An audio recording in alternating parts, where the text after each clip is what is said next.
Sean bienvenidos todos a un análisis más, pero mayormente elocuente, de la película Nosferatu de Robert Eggers. Comenzamos.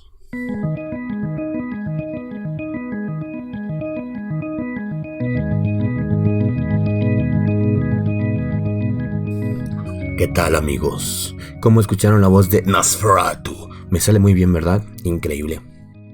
Es verdaderamente impresionante como un factor tan sencillo y además tantas veces utilizado como es hacer esa voz gutural.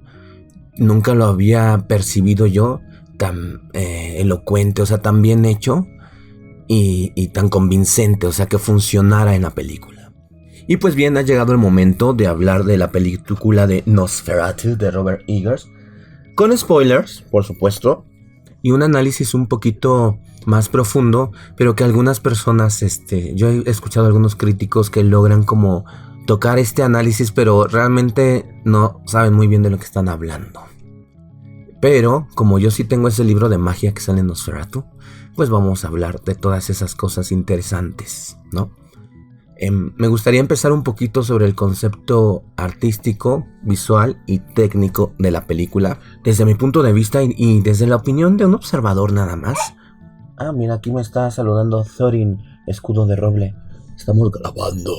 No haga ruido, señor Thorin.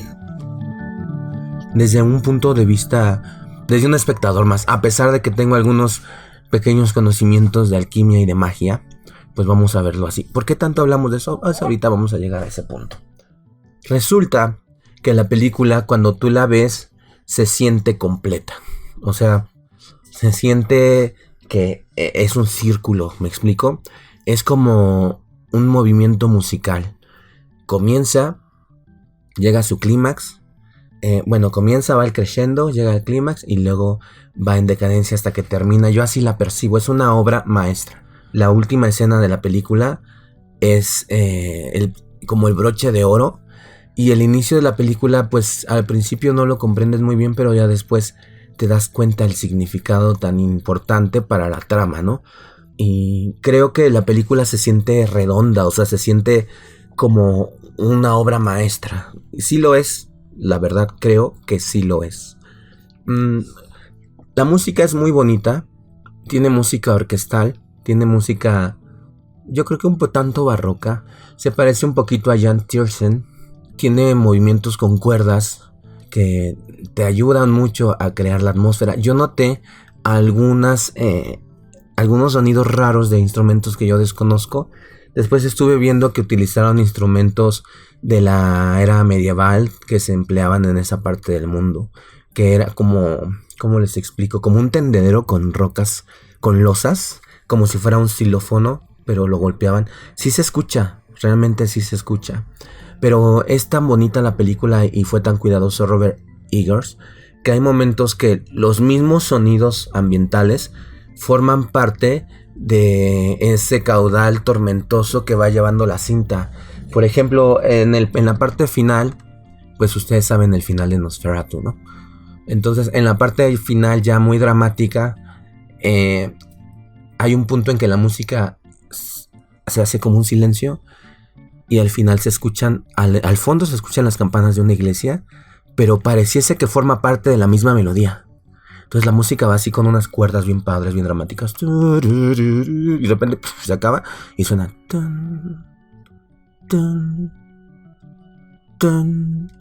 en una parte que es trascendental porque es desenlace, ¿no? Entonces es lo que quiero destacar, que también de repente les digo, están esos coros guturales, así como ¡wow! Que son como muchísimas voces, así desordenadas, así que es muy común que Robert Eggers utilice. Visualmente, la película tiene tomas muy interesantes. Les digo que a mí me recuerda un poquito el cuidado de Entrevista con el vampiro, la fotografía, porque Nicholas Hoult, que es quien le da vida a este personaje principal, que aquí le pusieron, bueno, se apellida Hutter, y yo lo conocía solo por Hutter, pero es Thomas Hutter, que es el esposo de la chica que es Helen Hutter y que es perseguida por el Nosferatu, ¿no? Se parece mucho a Tom Cruise, o sea, no sé, a lo mejor estoy mal, le da como un aire a Tom Cruise.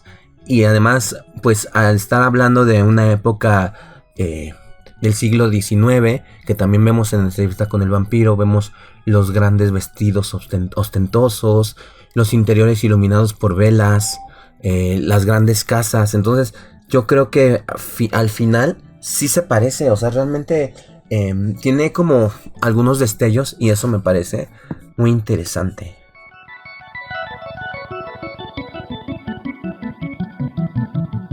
Otra cosa que tengo yo que percibí de la parte técnica, que yo solo había visto en una película de un cineasta mexicano, que precisamente es el remake del Libro de Piedra, y es que los matices y los colores de la cinta se transforman abruptamente cuando comienza el acecho de la maldad, lo cual me parece verdaderamente interesante y que es algo que no te puedes escapar porque al final es la parte más intensa de la película, ¿no? La visualización de las imágenes, de los colores.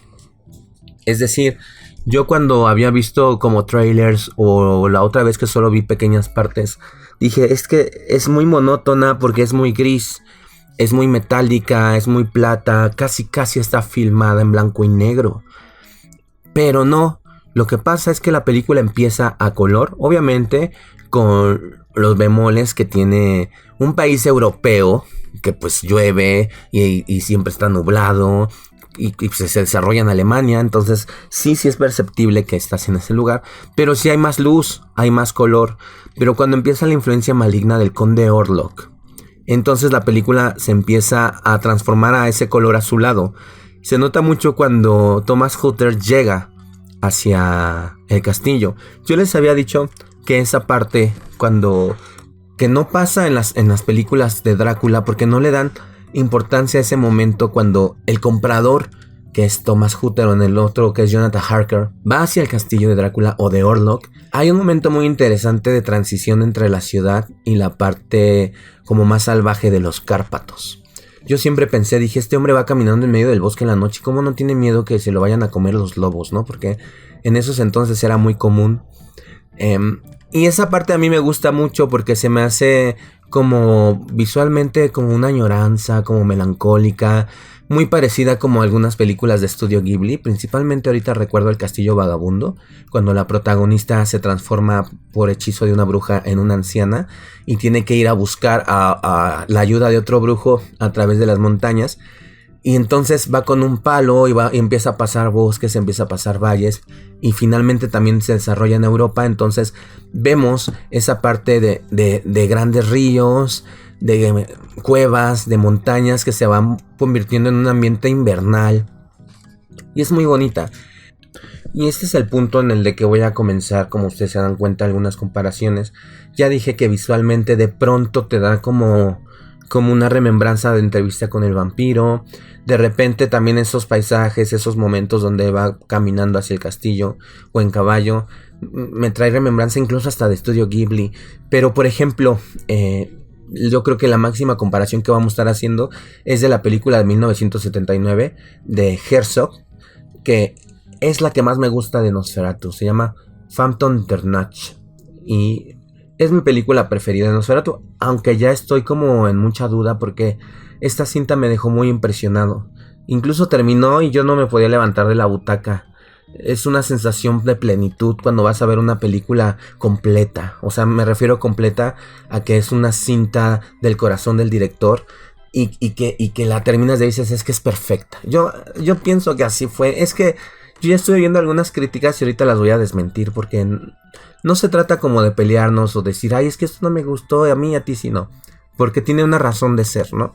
Y yo no había entendido esta parte precisamente, que es a lo que voy. Cuando nuestro protagonista, Thomas Hutter, está cruzando los bosques y se va transformando la imagen en ese azul, en ese matiz melancólico y terrorífico que ocasiona la influencia de Orlok, que están en sus dominios. Al final está caminando hacia su castillo.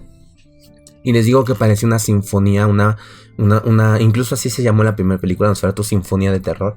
Parece una sinfonía, una canción que tiene sus altos y sus bajos, porque cuando va caminando hacia ese punto, pues empieza a transformar el paisaje hasta que hay un momento que va en un sendero que parece un túnel de árboles, increíble, muy al estilo de los libros, de los cuentos de Algernon Blackwood, que él recurre muchísimo. Algernon Blackwood, este es autor de terror, que es referente de Lovecraft. Recurre mucho a esos paisajes agrestes, donde nuestros protagonistas están perdidos en enormes bosques europeos. Así te da esa sensación Thomas Hutter pasando por en medio y de repente escuchando solo los cascos de los caballos que se funden con la misma melodía y que te va causando como un terror creciente, porque es el primer acercamiento a Nosferatu. Entonces vienen los caballos y va aumentando el ruido tan fuerte, hasta que los caballos le relinchan en la cara a Thomas, y Thomas hasta se asusta y se hace para un lado.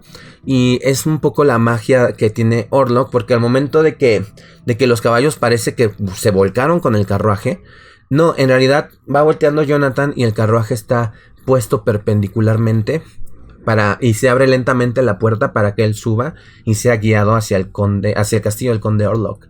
Entonces son escenas muy bien logradas que en el cine te dejan boquiabierto y te desarman porque tú estás viendo el cine y estás criticando todo, pero al ver cosas tan perfectas, lo único que te queda es como que flojito y cooperando, ¿no? O sea, estar en shock de lo que estás viendo. Vámonos a unos comerciales y regresamos.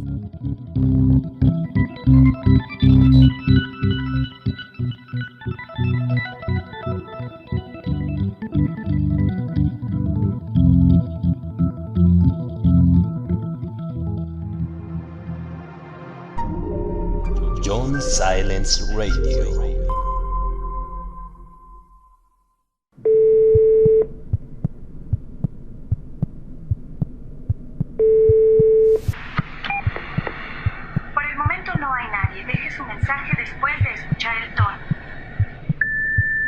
Bueno, sí, soy Alfonso Cruz, el doctor de Rosario Blanco. He tratado de localizarle, pero no había tenido suerte. Espero pueda escuchar esta grabación. Es este sitio. Algo no anda bien. Algo no anda bien en este pueblo. Suceden cosas que... Ayúdeme a salir de aquí.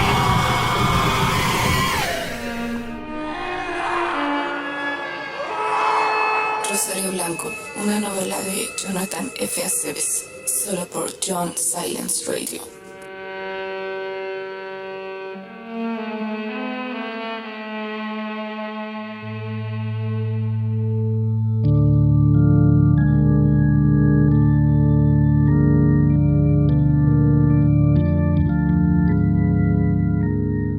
Seguimos aquí hablando de Nosferatu, de la parte técnica. Creo que también hay unas escenas, unas actuaciones. Yo en un principio critiqué la actuación de la hija de Johnny Depp, Lily Rose Depp. La critiqué porque me pareció un tanto exagerada, pero después la fui comprendiendo. Y después que me enteré de que ella había tomado clases de una danza japonesa que tiene que ver como con la contorsión, como con el dolor. Son cosas que solo podrían estar en Japón, ¿verdad? Pero recordemos Silent Hill, las enfermeras, todas ellas también tomaron clases para poder mover su cuerpo como en un rictus de dolor intenso. La danza en la que fue instruida Lily Rose Depp lleva por nombre Buto. Y incluso está emparentada con Godzilla. Y vas a decir, ¿qué tiene que ver todo esto, no? Pues por eso a mí me gusta hacer un análisis profundo de las películas, porque te das cuenta de muchas cosas interesantes. Esta danza tiene movimientos grotescos, erráticos, como convulsivos, repetitivos. Tiene que ver con la identidad de la ansiedad, del caos, todo relacionado a la posguerra, porque la danza surgió en 1950. Es una manifestación artística que nace de la reflexión sobre el desastre nuclear, así como lo Godzilla, o sea, tienen la misma razón de ser, ¿no? Y entonces Lily Rose Depp fue instruida en este tipo de danza para poder hacer sus movimientos espasmódicos. Hay algo muy importante en este personaje y lo vamos a abordar, pero por ahora solo quiero decirte que tiene de verdad mucho trabajo detrás esta muchachita, que yo decía que parecía que no actuaba, que nada más estaba siendo ella misma.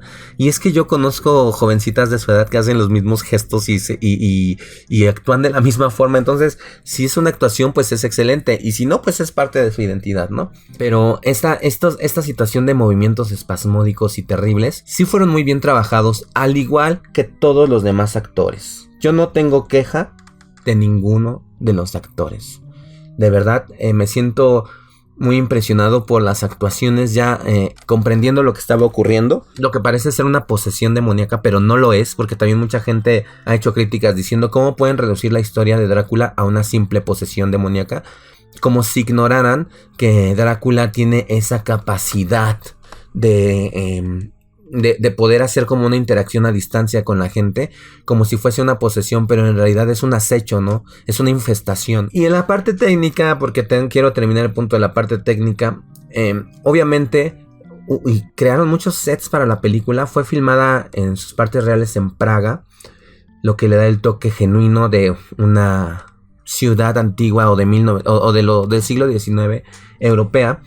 Y no tengo queja. Sí se torna o pareciese como que va lenta, pero es que no es que vaya lenta, sino es el ritmo de la película.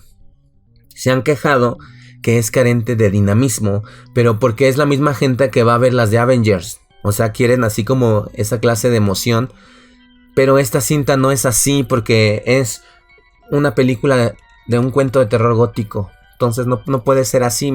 Yo siento que el tiempo es adecuado. Si hay un punto en que tienes como... Nosferatu pone como un límite de tiempo él, ¿no? Dice, en 3 días voy a hacer tal cosa. Y conforme van pasando esos días, se percibe un poco lenta esa parte, ¿no? Tal vez esperando más la aparición de Nosferatu. Otra cosa que está muy bien lograda precisamente es cuando sale Nosferatu, porque sí te transmite el personaje ese terror que sienten quienes interactúan con él, pero sobre todo tras la amenaza de la devastación que está ocasionando y de la gran fuerza y poder que tiene. Entonces realmente cuando sale Nosferatu, y así como habla Bill Skarsgård, y habla muy lento y además tiene el efecto de la respiración y la imagen y el portento y el poder demoníaco. Sí, es convincente.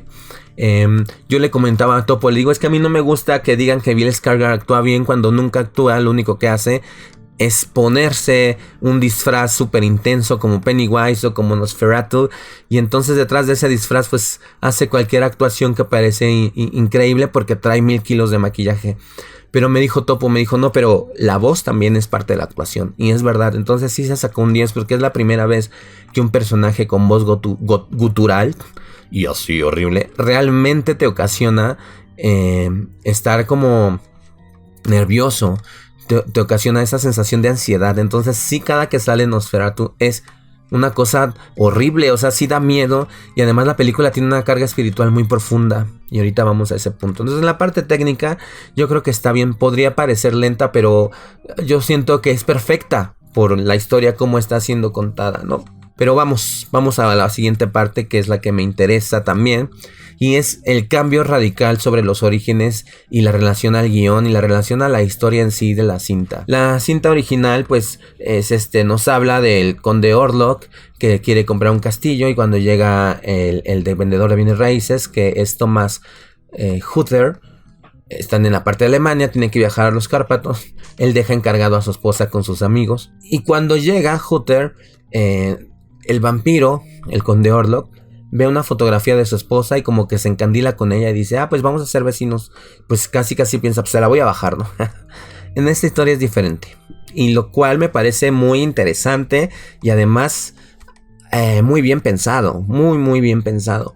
Y es lo siguiente: en esta historia nos explican que la protagonista, que es Helen Hutter, que es la esposa de Thomas Hutter, el vendedor de bienes raíces, ella tiene como una especie de poder. Es una mujer que también la película tiene como esa parte como de empoderamiento femenino.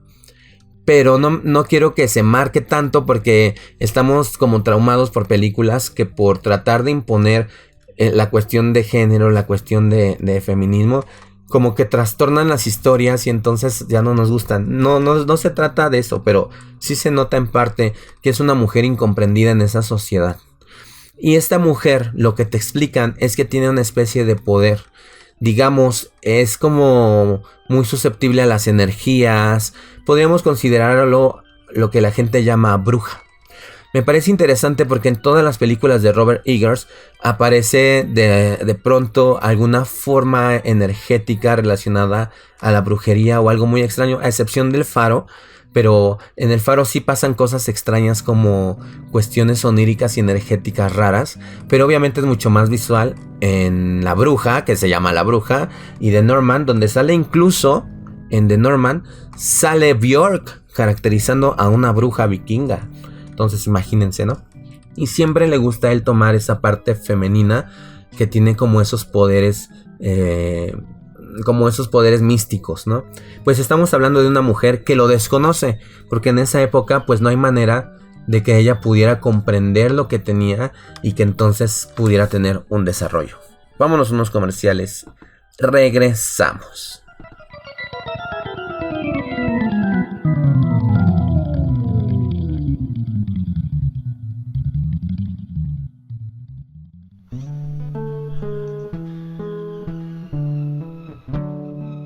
México, un lugar lleno de tradición, luces y folclore.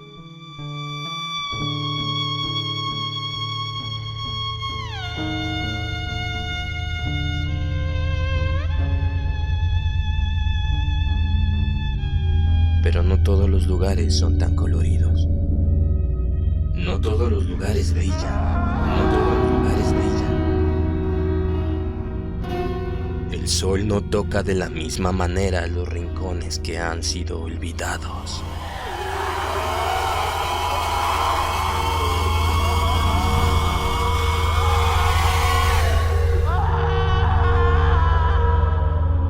Algunos pueblos están perdidos en el tiempo y son gobernados por las desoladas tinieblas.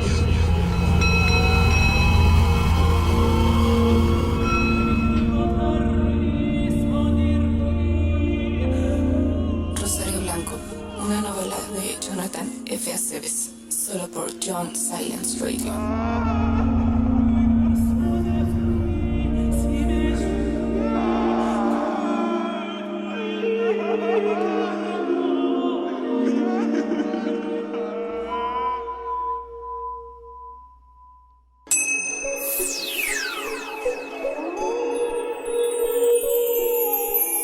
Estás escuchando John Silence Radio. John Silence Radio.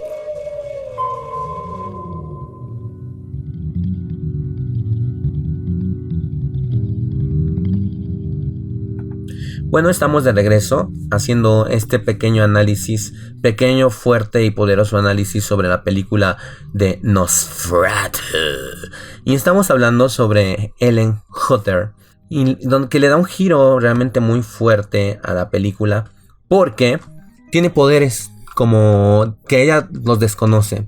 Entonces ella se siente muy sola en su juventud y se pone a rezar y así comienza la película. Se pone a decir un ángel o cualquiera que viniera a estar conmigo. Entonces al momento que ella dice cualquiera, le responde el conde Orlok.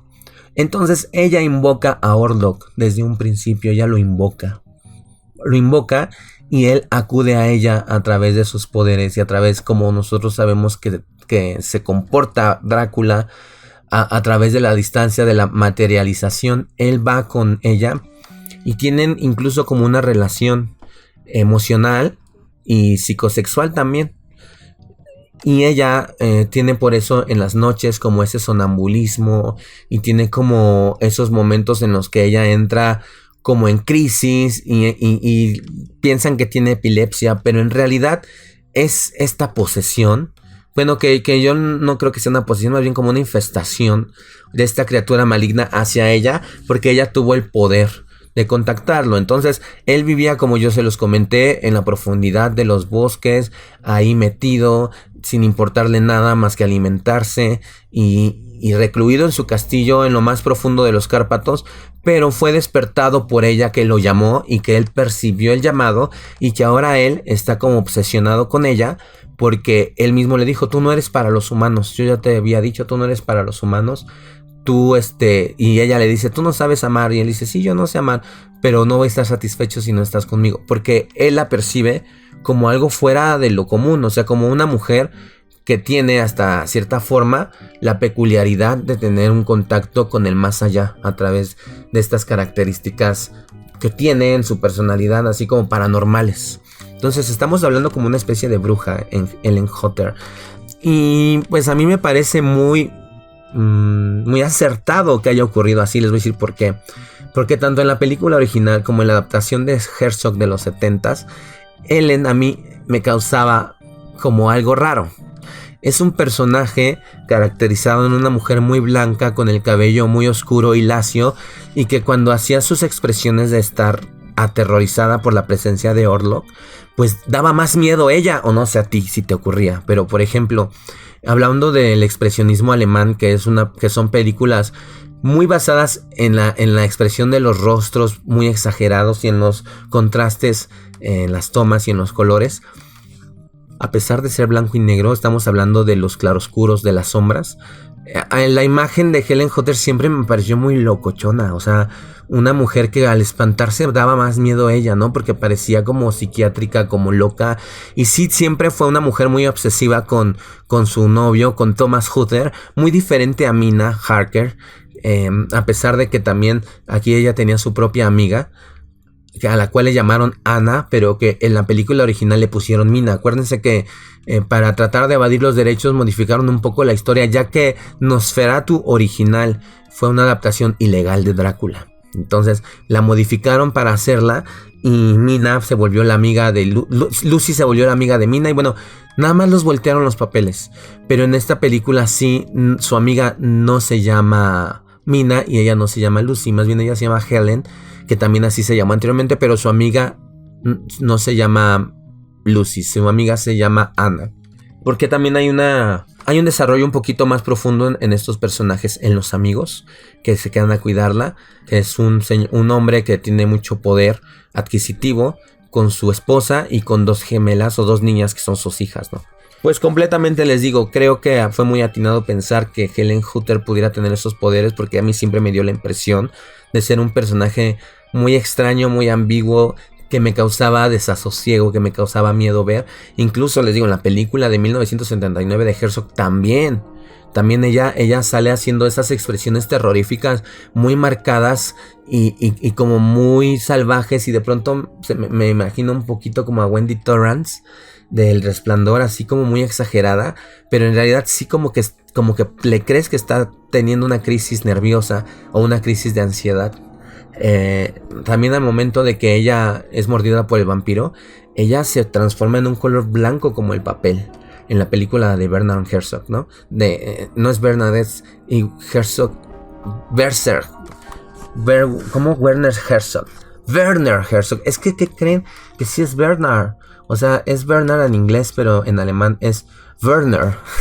Y se escribe Werner. Bueno, el caso es...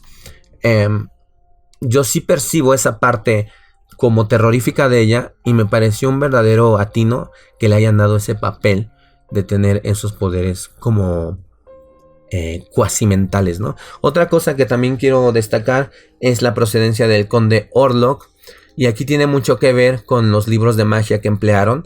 La película la consideran bastante relacionada al misticismo y a la magia y a la alquimia, pero les voy a decir por qué. Es que en la película utilizan un libro que se llama La llave secreta del rey Salomón, pero que le llaman ellos Salomonium, o que habrá sido como el título latín que ese libro tendría. Y entonces de ahí hay muchos conjuros y hay manera de hacer, te explican cómo hacer los conjuros y utilizan mucho el lenguaje de los símbolos para las invocaciones que se llevan a cabo. Y la mayoría de los símbolos que aparecen en ese libro son símbolos astrológicos, es decir, símbolos del zodiaco y símbolos de los planetas. Entonces, la mayoría de las cartas que escribe el conde Orlok, pues se ve plagada por esos símbolos. Además de que vemos algunos rituales donde se ven pentagramas pintados en el suelo, que es uno de los símbolos muy empleados en este libro.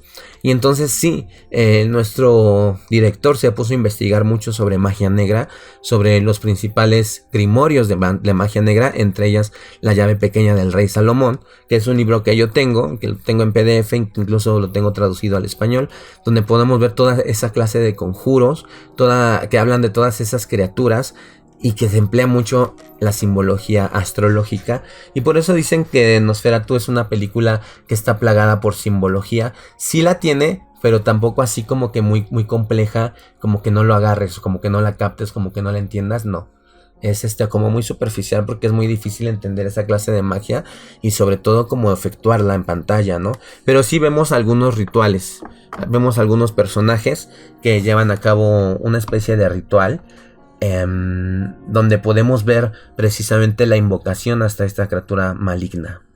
Tenemos este personaje que se llama Herr Nock, que está basado en Renfield, el original de Drácula. Herr Nock, pues ya como ustedes saben, es este hombre que manda a Thomas Uther al castillo de Orlok. Y a diferencia de la película de Drácula o del libro, él después se vuelve loco, dando esta diferencia que realmente Orlok tenía planeado que Thomas Uther llegara a su castillo. Nosotros creemos, y de acuerdo al libro y de acuerdo a otras adaptaciones de Drácula, que al momento de ver a Helen o de ver a Mina Harker en el camafeo que lleva Jonathan Harker, o en este caso Thomas Uther, Drácula se enamora de ella, e incluso en la película de Drácula de Bram Stoker de Francis Ford Coppola nos hace referencia a que se parece mucho a su antiguo amor, que es Elisabetta, porque en esa película le dan muchísima relevancia histórica relacionando a Drácula con el empalador Vlad Tepes, ¿no? Y la historia de Vlad Tepes, que según él, al morir Elisabetta, él reniega de Dios, siendo un soldado de Dios que defendía de los musulmanes la parte cristiana europea. Y entonces él, al momento de que los malos le mandan una carta a Elisabetta diciendo que había muerto Vlad Tepes, pues ella se lanza por un risco y se ahoga y pierde la vida en el mar. Y él se enoja y entonces maldice a Dios, y en ese momento como que le entra el demonio y se vuelve vampiro, ¿no? Aquí es muy diferente. Y me gusta mucho esta parte porque le da como una historia muy convincente a Orlok. Vámonos a unos comerciales y regresamos.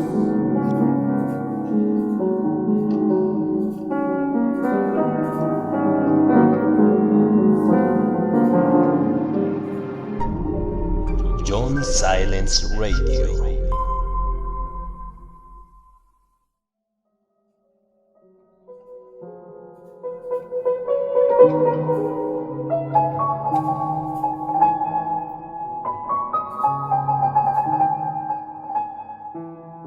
¿Cuál es esta parte? Ya que les hablé un poquito de un personaje muy destacado que para mí fue Ellen Uther, que siempre me pareció un personaje extravagante, misterioso y terrorífico, y qué bueno que le dieron como un enfoque paranormal porque pues se lo merecía.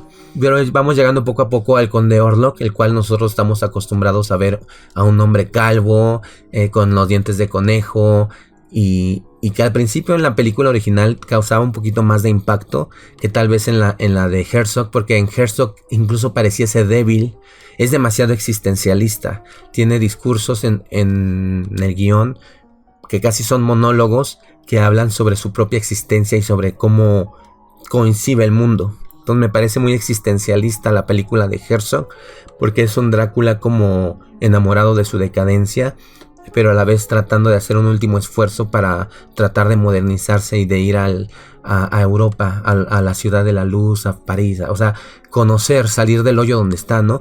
Más por sí mismo, que como ahorita lo manejan en esta nueva adaptación, lo va a hacer por Helen. Más en la otra adaptación pareciese que lo hace más por él mismo, a pesar de que ya la conoció y ya la quiere ir a ligar.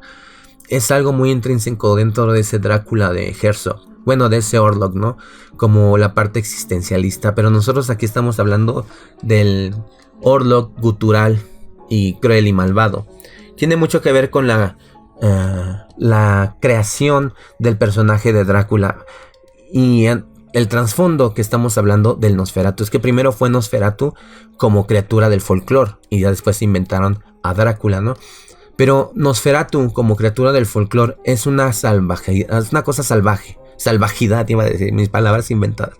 Es una cosa salvaje, o sea, un Nosferatu es un cadáver que en la noche sale para robar la vida de los vivos. Y que además puede extender su maldición a otras personas a través de su sangre. Pero yo me lo imagino más como un zombie, como un vampiro, porque así lo manejan los libros que hablan de vampirismo, o sea, como un ser que sale de la tierra corrupta y que él mismo es corrupto y que está como poseído por espíritus malignos y que lo único que le importa es comer y esconderse, ¿no? Y de esa criatura crearon a Drácula, que Drácula es el aristócrata, el dueño del castillo. Drácula es el Nosferatu que piensa, el Nosferatu que crea la maldad, que ejecuta sus acciones a un grado de complejas y además minuciosamente planeadas, ¿no? Que es muy sabio porque tiene muchos libros y que intenta conocer el mundo y que descubre la foto de Mina Harker y que ahora se la quiere ir a robar, ¿no? Pues no, Orlok no es eso. Y aquí viene la parte más interesante. Cuando Thomas Hutter logra escapar del castillo de Orlok, porque aquí no salen las vampiras, las novias de Drácula, no. Aquí unos lobos tratan de matar a Thomas. Entonces Thomas cae por la ventana desde el castillo. Como ustedes saben, en inmediación del castillo pasa un río. Y entonces él pierde el conocimiento y pues el río se lo lleva y va a parar donde hay un convento, a las riberas de un convento que está más abajo del río. Y entonces las monjas, que por cierto me parece una imagen muy espectacular la del convento, porque pienso que son muy apegadas a cómo fueron realmente las cosas. O sea, me parece muy natural, muy genuina esa parte de la película. En realidad toda esta película es muy genuina, pero cuando llega al convento, pues las monjas están rezando por él en un interior iluminado solo por velas, como debió haber sido en esa época, en una capilla que se ve como muy diferente al arte sacro de Europa Central, porque estamos hablando de la Europa que está haciendo transición con Asia, de la Europa que está haciendo transición con Rusia y de la Europa que se encuentra en los montes Cárpatos, donde hay un montón de naturaleza y de salvajismo, ¿no? Y donde hay tribus de otras etnias, como de los gitanos, por ejemplo. Entonces, estas monjas están tratando de rezar por él, y él, cuando despierta y recobra el conocimiento, él dice que tiene que ir a ver a su esposa, porque el Orlok va a ir por ella, porque pues él ya se dio cuenta que Orlok la quiere conocer, ¿no? Entonces una monja muy anciana del convento empieza a hablar, pero está hablando en su idioma. Esto es algo muy interesante porque muchas veces cuando sale Orlok y tiene contacto con Helen Hutter, hablan un idioma, una lengua muerta llamada dacio. Toda esa parte de Europa en la antigüedad se llamaba Dacia y tenían un idioma muy parecido al latín, porque yo viendo la película creí que era latín, pero después ya me di cuenta que no, que se llama dacio. Entonces es algo muy rico para mí en cuestión como de visualización y de experiencia, estar viendo películas donde estoy escuchando lenguas muertas, diferentes idiomas, diferentes maneras de hablar. A mí me encanta, eso me pasa en todas estas películas, como también en Suspiria. Entonces esta monja le está diciendo, y le están traduciendo en inglés, que tendría que ser en alemán, pero bueno, le están traduciendo en inglés, y le están diciendo que este hombre era un brujo. Orlok era un brujo y que había obtenido su poder de la maldad de los demonios y que ahora se mantenía con vida porque pues que era la personificación de la maldad y donde él iba llevaba la peste y la destrucción, pero que en realidad era un brujo que se transformó en vampiro. Y esto le da un giro muy importante a la historia, porque no estamos hablando de un Nosferatu salvaje que solamente es como un animal macabro, malvado, que se levanta para robarle la vida a la gente y volverse a enterrar en el cementerio. No, estamos hablando de un brujo que seguramente buscó la manera de transformarse en Nosferatu para proseguir con la maldad que efectuaba en el mundo. Y este brujo, en gran parte, yo quiero creer y pienso que un vampiro por sí mismo, como un Nosferatu, que estamos hablando de la parte más salvaje del vampirismo, fuera del concepto de Drácula, porque Drácula es un personaje diseñado y muy poderoso y muy interesante, pero Drácula no es el vampiro real de las leyendas europeas. El vampiro real es Nosferatu en Europa, el Bricolacas en Grecia, y hay muchísimos nombres que se les da en diferentes zonas de Europa, pero siempre dicen que es como un cadáver que se levanta, hace sus maldades y se vuelve a enterrar, ¿no? No tiene mayor interés, no es aristócrata, no es rico, no tiene posesiones y no tiene planes a futuro de maldad como Drácula o como Orlok, que en un principio Orlok simplemente era un Nosferatu que tenía como un pequeño sesgo de inteligencia, ¿no? O de humanidad. Lo retrataban en las películas, pero no. Este Orlok era un brujo, por eso tiene esos poderes para poder llevar su presencia y poder llevar su maldición a lugares muy lejanos. Por eso se puede como materializar, por eso sabe lo que está haciendo, por eso conoce de magia y la emplea a través de los hechizos del libro de la llave pequeña de Salomón. Entonces es un nigromante y además es un Nosferatu, y eso hace que el personaje esté potencializado y comprendas por qué es así. Porque si tú conoces de vampiros, pues te darás cuenta que realmente la mayoría de toda la categorización de los vampiros es moderna y está relacionada a cuestiones hasta muy pop, como el juego de rol de la mascarada de vampiros, y donde viene una clasificación muy padre de muchos tipos de vampiros, pero que en el fondo es muy sencillo. O sea, es el Nosferatu y todas las variantes que existen en las zonas de Europa que se parecen mucho entre sí, ¿no? Pero que el Nosferatu no era más allá que una criatura salvaje, que Drácula lo llevaron a un portento por el poder, la riqueza, el castillo y además los planes y la manera de actuar. Y a Orlok no, Orlok estaba como por abajito de Drácula porque sus motivaciones eran como muy básicas, ¿no? Que era conocer a la Ellen Hutter, comprar el castillo porque ya quería salir de ahí porque estaba muy salvaje la situación, ya no le gustaba tanto etnicismo con los gitanos. Pero si tú ves a Orlok, él nunca pudo ser moderno realmente. O sea, siempre usaba esa túnica extraña, esa imagen disruptiva que por supuesto jamás pudo haber encajado en una sociedad europea del siglo XIX. Un hombre calvo, chimuelo, con dientes de conejo, que a leguas de distancia te dabas cuenta que era una criatura demoníaca. O sea, a pesar de eso, Drácula sí se podía mimetizar. O sea, Drácula se podía ver más joven. Drácula tiene el poder como de transformarse en lobo, en bruma, en muchas cosas. Y Nosferatu, la adaptación que nos brindaron desde el principio no nos daba eso. O sea, a mí me decía John Wolfe, es que a lo mejor pudieron haber exprimido un poco más el personaje y hacer que se volviera lobo, ratas, así. Nosferatu nunca lo hizo. Es otra gran diferencia con Drácula. Y otra gran cosa que vengo a desmentir es esas críticas donde dicen que esta nueva adaptación no está aportando nada a la historia del vampiro. Pues sí está aportando mucho. O sea, le está dando una base histórica, genuina, interesante, funcional y además muy atinada de lo que es el Conde Orlok. Y completamente ya lo separó de Drácula. O sea, ya Drácula ya no es Orlok, ni Orlok es Drácula, aunque como ustedes saben, es el mismo, pero ya es diferente, porque pues Drácula no era un brujo y Orlok sí. Drácula, pues depende de la visión de muchos autores, era el empalador, Vlad Tepes, ¿no? Que aquí, por ejemplo, yo escuché que nuestro cineasta que hizo esta película, se me fue ahorita, Robert Eggers, cuando era joven hizo una adaptación en secundaria de Nosferatu. Me trajo muchos recuerdos de cuando iba en secundaria porque yo hice una adaptación también en teatro, en secundaria, de un guión que yo escribí que se llamó El beso del vampiro.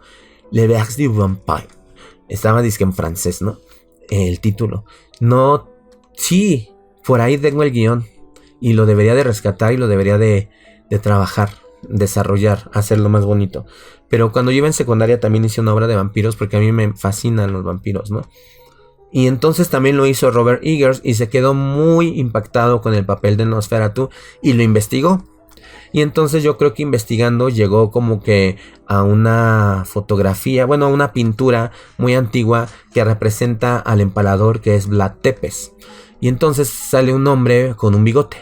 Entonces yo creo que por eso la imagen de Nosferatu Orlok se parece mucho como a Vlad Tepes, aunque no es él, pero es un hombre antiguo con bigote. Y si te pones a investigar, entonces realmente la imagen que él tenía está muy relacionada a la imagen visual, la conformación de la imagen de masculinidad de la época de cuando él se convirtió en vampiro. Vámonos a unos comerciales y regresamos.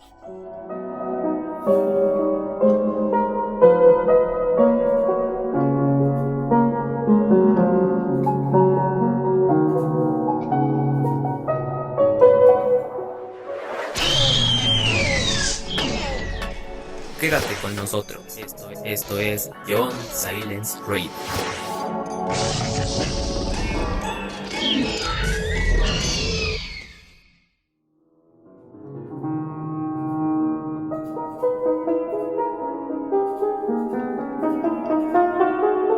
Pues entonces estamos hablando sobre lo más interesante de la película, que se emplea alquimia, se emplea magia negra a través de las manos de un nigromante que es Orlok y que es un Nosferatu. O sea, yo si fuera brujo también buscaría la forma de volverme vampiro para hacerme eterno, ¿no? No sin darse cuenta de que yo creo que él no sabía, pero el transformarse en Nosferatu le iba a traer una especie de decadencia, porque el cuerpo realmente está putrefacto. Incluso las personas que han tenido contacto con él dicen que cuando él se acerca tiene un olor putrefacto. Tiene una capa de piel de lobo, lo que le da una sensación como de antigüedad, como de salvajismo. Se percibe muy alto. Cuando aparecen muchos guiños del Nosferatu de la película original, porque lleva la mano de frente y se ve su sombra como por detrás, pero realmente es muy distinto, o sea, es muy salvaje y la voz que tiene es muy imperativa y todos los personajes se perciben completamente inferiores y controlados y pues muy vulnerables ante él. Y entonces cada que él sale realmente es muy intenso verlo, porque dices, es que es un demonio o es un brujo. O sea, se percibe, y por primera vez se los puedo decir, se percibe de una forma completamente intensa la parte energética de Orlok, esta parte demoníaca, esta parte oscura, esta parte de maldad y de destrucción que solo existe en una criatura como él, ¿no? Porque ¿para qué existe el vampiro? Como nos dice aquí nuestro personaje, que le da vida a lo que vendría siendo en la de Drácula de Bram Stoker. Aparece un especialista en vampiros que es Van Helsing. Aquí es otro muy importante y tiene otro nombre que se llama Albin Edelhard von Franz. Es como son nombres alemanes, de repente no me los aprendo.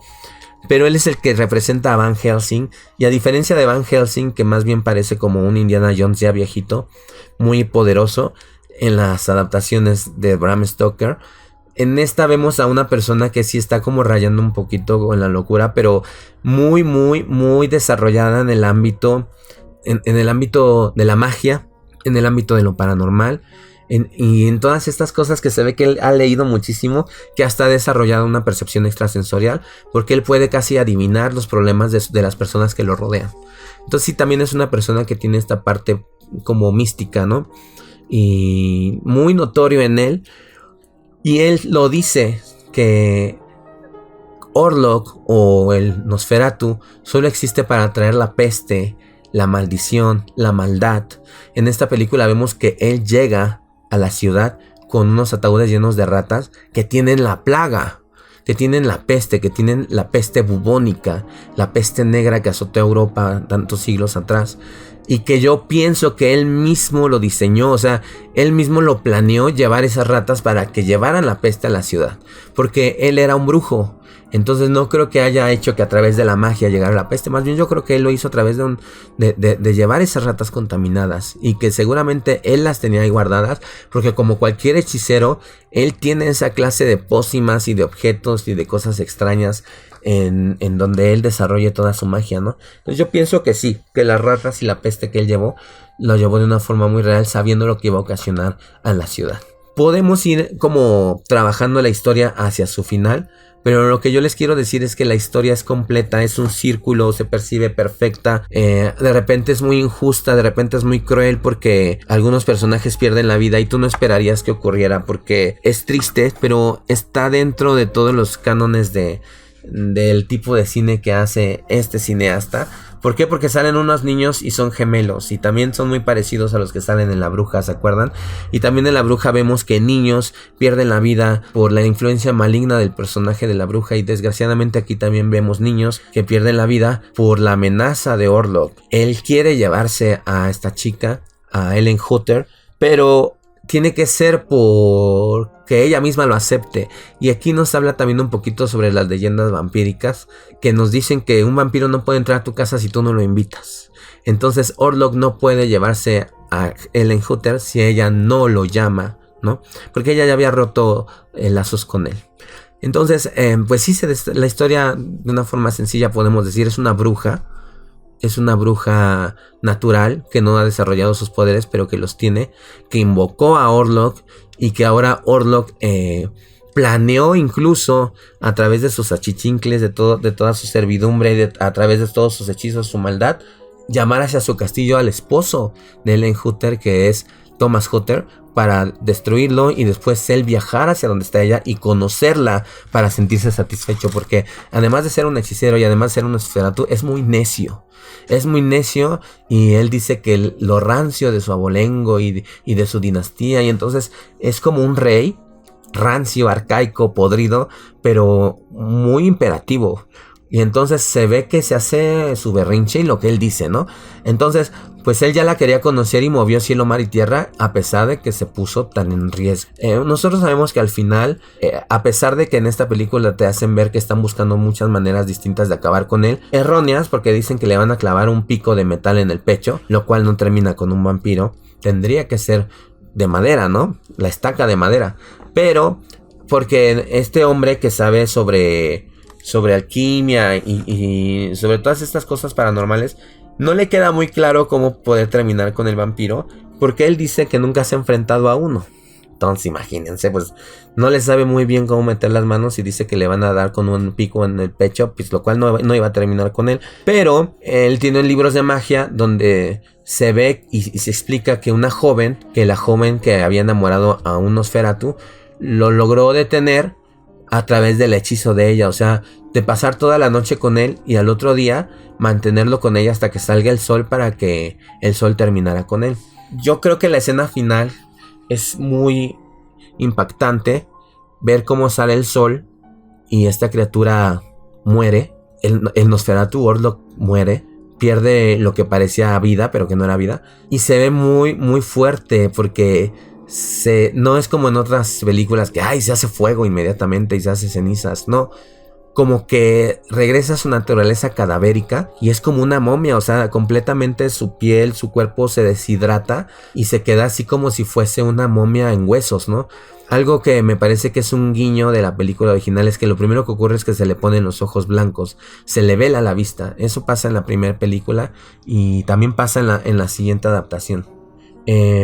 La película termina con una escena que pareciese que va a ser una escena que va a pasar por generaciones a través de la memoria colectiva del cine, y es esta mujer, Ellen Hutter, que al final pierde la vida porque pues ella invita a Nosferatu casi vestida de novia para unirse a él, porque hay otras cosas que ocurren en la cinta que ahorita no se las voy a decir porque vamos a complicar más las cosas, pero que ella termina uniéndose a él y él la muerde durante casi toda la noche, y cuando él se quiere retirar ella lo mantiene en su pecho, mordiéndole porque Nosferatu no muerde el cuello, muerde como el pecho.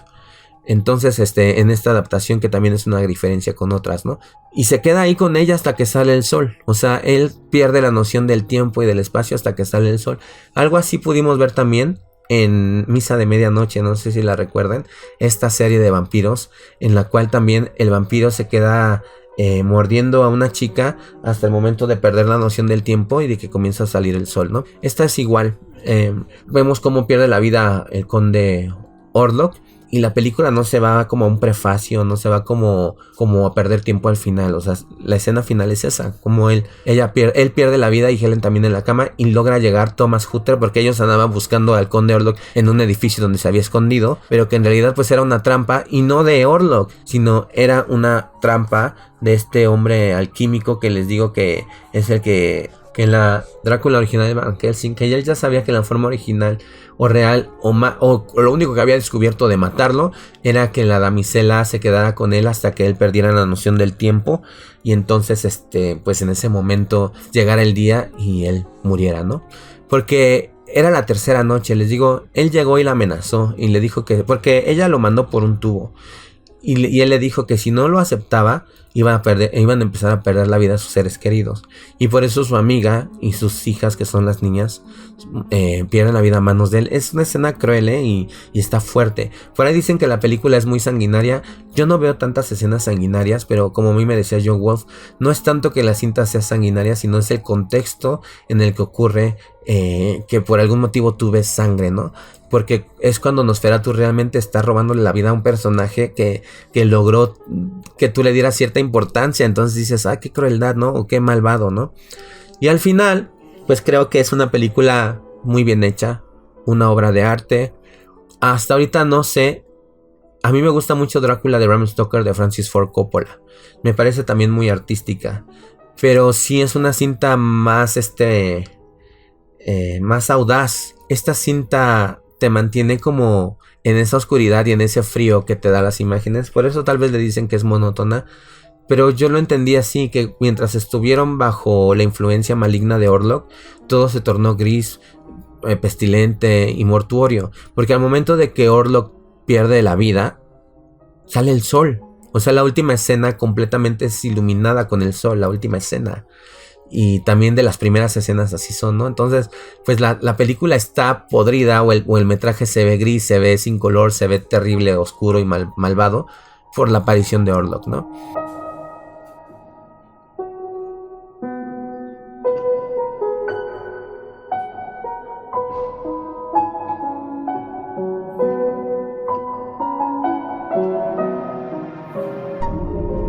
John Silence Radio.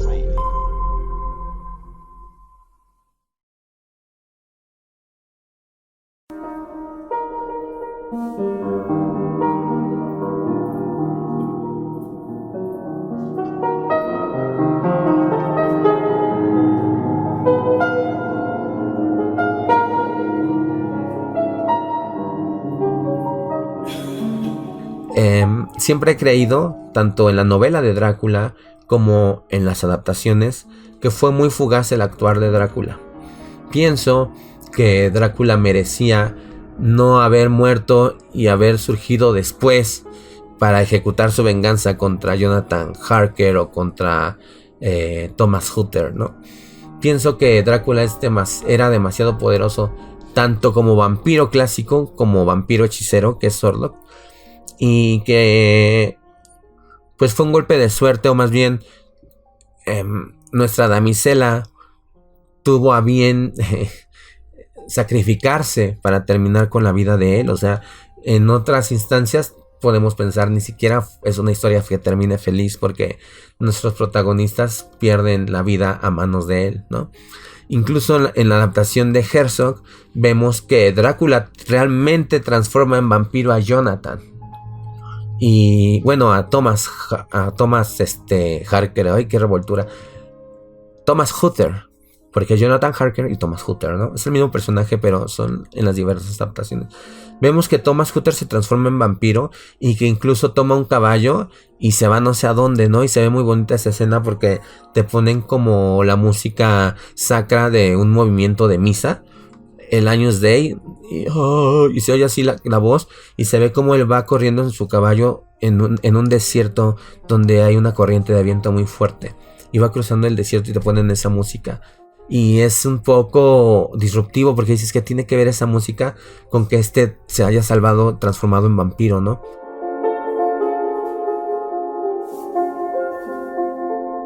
Las dos películas terminan mal, son crueles, son muy trágicas. Y más allá de Drácula de Bram Stoker, que pareciese como un diminuto Avengers donde todos son superhéroes y al final logran doblegar al monstruo, que además el monstruo está increíble porque se transforma en vampiro, se transforma en niebla, se transforma en ratas, se transforma en lobo y tú puedes ver visualmente todo eso que es súper atractivo y súper interesante y súper emocionante, enmarcado en una cinta demasiado artística y visualmente innovadora para su época. Entonces Drácula de Bram Stoker de Francis Ford Coppola pues realmente vale la pena haber sido nominada y creo que hasta ganadora de Óscares, ¿no? Pero realmente si le van a hacer justicia a Nosferatu de Eggers, sí merece por lo menos nominaciones de vestuario, de música. No puede pasar desapercibida en los Óscares. Y si pasa desapercibida, pues siempre vamos a seguir nosotros llegando a la conclusión de que todo eso es vendido, todo eso es falso, porque lo mismo le hicieron a Suspiria y Suspiria también es una obra maestra.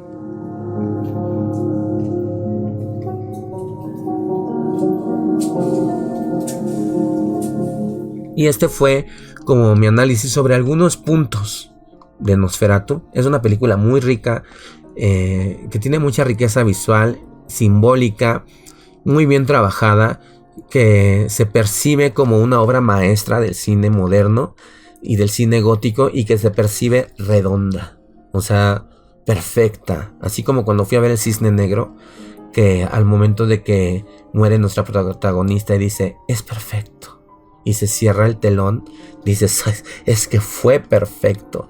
Y esta cinta también terminó y yo pocas veces me quedo viendo todos los todas las letras que van saliendo, ¿no? De los créditos. Esta vez me quedé y vi que mucha gente se quedó. Y además me da mucho gusto que la gente que la fue a ver era gente bien comportada. Fue muchísimos adultos mayores a la sala que fui. Se me hace extrañísimo que hayan ido. Está en unos horarios medio extraños. A pesar de que se acaba de estrenar, está en pocas salas o está en pocos horarios. Y en VIP me costó mucho trabajo conseguirla en su idioma original. Porque casi en todos lados está doblada. Si tú la tienes que ver o la quieres ver, tienes que verla subtitulada, porque uno de los grandes aciertos y que destaca mucho es la voz de Bill Skarsgård dándole vida a Orlok. Pues es que suena como de verdad si fuera un cadáver, es que no te lo puedo describir.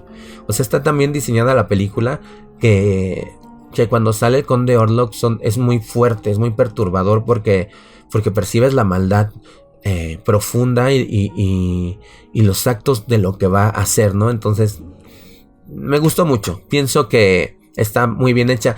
Y lo peor de todo es que me dejó como con cierta parálisis mental. O sea, yo cuando salí le pregunté a Joe Wolf, porque fui con Joe Wolf, fui con Topo, fui con Luzbel, y les dije, ¿qué les pareció? Y se quedaron así como, o sea, es que no la puedes digerir tan rápido, ¿no? A mí me dijo Joe Wolf, me dijo, es que está muy intensa, o sea, está muy pesada, como que energéticamente está muy satánica, es muy oscura. Y sí, o sea, manejan mucho la intrínseca maldad de Orlok. Y es muy notorio cómo crearon el ambiente para que nosotros pudiéramos tener esa sensación. Pero a mí me dice, por ejemplo, Topo, que le parecieron todas las actuaciones excelentes. Incluso la de Lily Rose Depp, que mucha gente la critica. Y pues nada, o sea, yo les puedo decir que fue de mi gusto. Y yo soy muy, muy exigente, ustedes lo saben. Y muy fácilmente yo pierdo el interés y pierdo el gusto. Pero fue verdaderamente un placer haber ido a ver la película. La fui a ver a una sala VIP. Entonces, como ustedes saben, las salas VIP se recuestan. Y me llevé en este invierno yo participé en una actividad navideña y toqué el violonchelo con dos damiselas. Y que cantaron unos villancicos europeos antiguos muy bonitos. Y también una canción de Lana del Rey que a mí me evoca mucho como la sensación navideña, ¿no? Y yo toqué el violonchelo y pues adquirí una capa para tocar con ella. Pues todos íbamos como con ese outfit, ¿no? Como como de Navidad antigua. Pero una de las chicas pues llevaba un vestido muy corto y le dije, no puedes salir así, mejor ponte la capa. Entonces se puso la capa y yo la presté. Pero yo cuando llegué a mi casa dije, pues me costó mucho trabajo porque yo la hice. Fui a comprar la tela y yo hice la capa como yo la quería, ¿no? Y dije, ¿qué voy a hacer con esta capa? Pues cuando fui a ver Nosferatu me la llevé. Y dije, ay, me la voy a llevar. Me la llevé puesta, pero como traía chamarra, pues se veía medio rara, ¿no? Porque hacía frío, entonces traía chamarra. Pero la usé como cobijita en el cine. Y vieran qué experiencia tan calientita la cobijita y viendo la película. Yo llevaba un té porque les estaba tomando té. Compré unas donas de Krispy Kreme. Y estaba muy divertido y estaba pasándola súper bien viendo Nosferatu con un té chai, porque llevaba un té chai. Mi dona era de miel de arce, no me acuerdo bien cómo se llama ahorita, pero y estaba viendo y fue increíble la experiencia. Con una situación con frío en una sala VIP donde la gente se portó bien, nadie hizo ruido. La película tiene muchos silencios y entonces eran genuinos en el cine los silencios, nadie prendía su celular, nadie hablaba. Wow, pero fue una función a las 5:30 de la tarde. Porque les digo, o sea, la mayoría de las funciones estaban a las 9 de la noche, a las 10, a las 11, subtitulada. Casi todo lo que estaba muy a la mano estaba doblado. Entonces no veas la película con doblaje porque va a perder muchísimo. Y eso es lo que te quería decir. Tengo amigos, como por ejemplo mi amiga, la número 1 del club de fans, Thelma, me dijo, es que a mí no me llama nada verla. Y yo la entiendo porque yo también así me sentía. Pero al final del día pues tenía la obligación de verla porque pues tengo que traer esta clase de material para ustedes. Y yo te digo, amiga Thelma, la tienes que ver en el cine. Porque es una experiencia que después vas a arrepentirte cuando la veas en casa. Vas a decir, la debí haber visto en el cine. Qué bueno que no estás esperando nada porque entonces te va a sorprender. Y es lo que me pasó a mí. Y es de las mejores cosas que te puede dar el cine, ¿no? No esperar nada de algo y que te sorprenda. Y es como una particularidad de Robert Eggers, que esta es su 4ª película y que es tan visionario y que además nos trae cosas tan interesantes en el mundo de terror que le vamos contando las películas y estamos emocionadísimos por saber ahora qué va a ser, ¿verdad? Gracias por estar aquí. Les mando un gran abrazo. Yo me despido de ustedes y les traigo al conde Orlok para que se despida también, que él estuvo aquí conmigo durante todo este programa, asintiendo y diciéndome con la cabeza, sí, lo que dices es certero. Conde Orlok.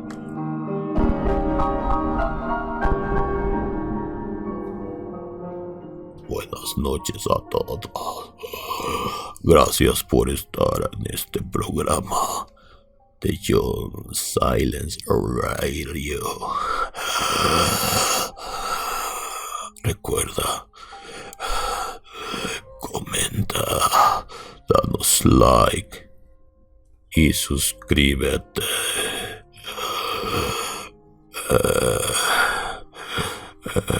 Cambio y fuera.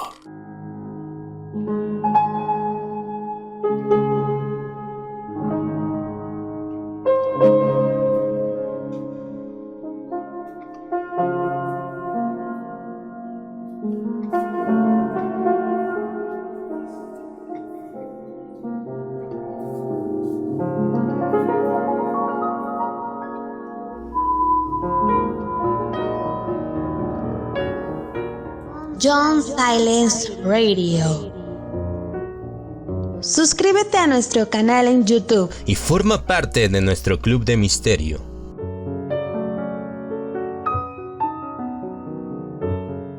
Disfruta de audiolibros completamente ambientados y de la magazine semanal con gran variedad de temas interesantes para ti.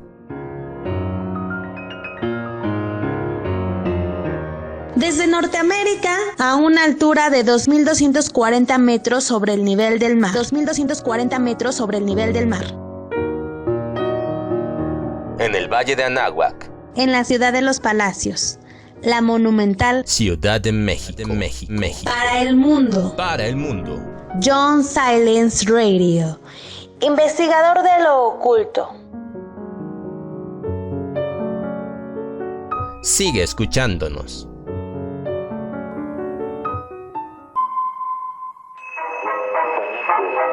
Oye, ¿dónde puedo encontrar audiolibros? Por supuesto, los mejores audiolibros de la red solo en John Silence Radio. No aceptes imitaciones. Solo en John Silence Radio encontrarás audiolibros 100% ambientados. Sonido envolvente y cientos de títulos para escoger. Ya lo sabes, ponte tus audífonos, apaga la luz y prepárate para viajar a otros mundos. Solo en John Silence Radio. John Silence Radio. La voz que te acompaña.